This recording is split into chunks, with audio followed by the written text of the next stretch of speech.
करना भी निराधार है। सर्वप्रथम मां सरस्वती के चरणों में नमन करते हुए परम पवित्र भारत भूमि, सम्मानित मंच, प्रबुद्ध निर्णायक मंडल एवं इस सदन में उपस्थित मेरे सभी युवा साथियों, मैं आपकी आत्मा में विराजित परमात्मा को सादर प्रणाम करती हूँ। महोदय, जब भी इस देश के विकास की या उत्थान की बात की जाती है तो उसमें सबसे महत्वपूर्ण भूमिका हमारे देश का युवा है। किसी भी देश की विकास युवा के बिना असंभव है। और जब अब हाँ आज के युवा की बात करें, उससे पूछे कि तुम अपने आगे करियर में क्या करना चाहते हो, तो युवा का कहना होता है कि मैं एक अच्छा इंजीनियर बनना चाहता हूँ, मैं एक अच्छा डॉक्टर बनना चाहता हूँ, मैं एक अच्छा आईएएस ऑफिसर बनना चाहता हूँ, मैं एक बहुत बड़ा बिजनेसमैन बनना चाहता हूँ। लेकिन कोई भी युवा यह नहीं कहता कि मैं राजनीति में जाकर एक अच्छा नेता बनना चाहता हूँ, क्योंकि आज का युवा राजनीति को एक अच्छा स्थान नहीं समझता है। और इसमें कहीं ना कहीं गलती राजनीति की भी है, क्योंकि आज के समय में राजनीति में देश प्रेम, राष्ट्र प्रेम की दिखाई देने के बजाय समाजवाद, जातिवाद जैसी अनेक विडंबनाएं दिखाई देती हैं। लेकिन हकीकत तो ये है कि आज के समय में राजनीति की जितनी अधिक आवश्यकता युवाओं की है, इतनी कभी भी नहीं रही।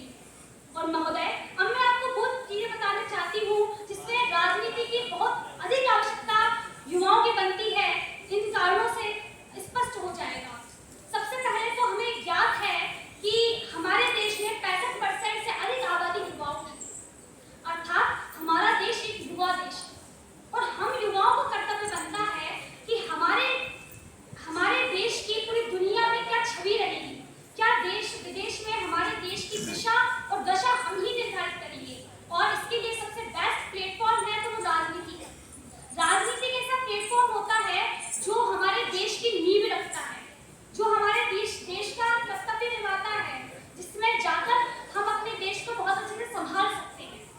महोदय, हमारे 18 वर्ष की उम्र में गाड़ी चलाने का लाइसेंस मिल जाता है। हम 18 वर्ष की उम्र में मतदान देने का अधिकार प्राप्त कर लेते हैं। तो इससे हमें समझ आता है कि अब हमारे कंधे इतने मजबूत हो चुके हैं कि हम अपने देश का भार हमारे कंधों पर उठा सकें। और अब हमें हमारा कर्तव्य बनता है कि हम राजनीति को न सिर्फ देखें, उसे जज करें, उसमें कमियां निकालें, वरन राजनीति में घुसकर उसे सुधारने का प्रयास करें। क्योंकि बैठ के कमियां निकालने से तो कुछ नहीं होने वाला है। यदि आप राजनीति में प्रवेश करेंगे तो ही हमारे देश की राजनीति आगे बढ़ेगी। और यदि हमारे देश की राजनीति आगे बढ़ेगी तो हमारा देश विकासशील देश की श्रेणी से हटकर विकसित देश की श्रेणी में आ जाएगा। महोदय, हमारे देश की संसद 2 सदनों से मिलकर लोकसभा एवं राज्यसभा, और तब तक इन सदनों में हमारे देश का युवा प्रवेश नहीं करेगा तो हमारे देश की राजनीति कैसे विकसित होगी, हमारे देश का कैसे विकास होगा।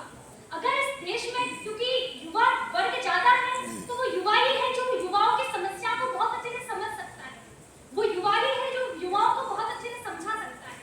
और महोदय, यह तो हम प्राचीन काल से ही देखते आए हैं कि जब हमारे देश की राजनीति में, जब हमारे देश में युवाओं ने प्रवेश किया तो हमारा देश विश्व गुरु के पद पर आरूढ़ था।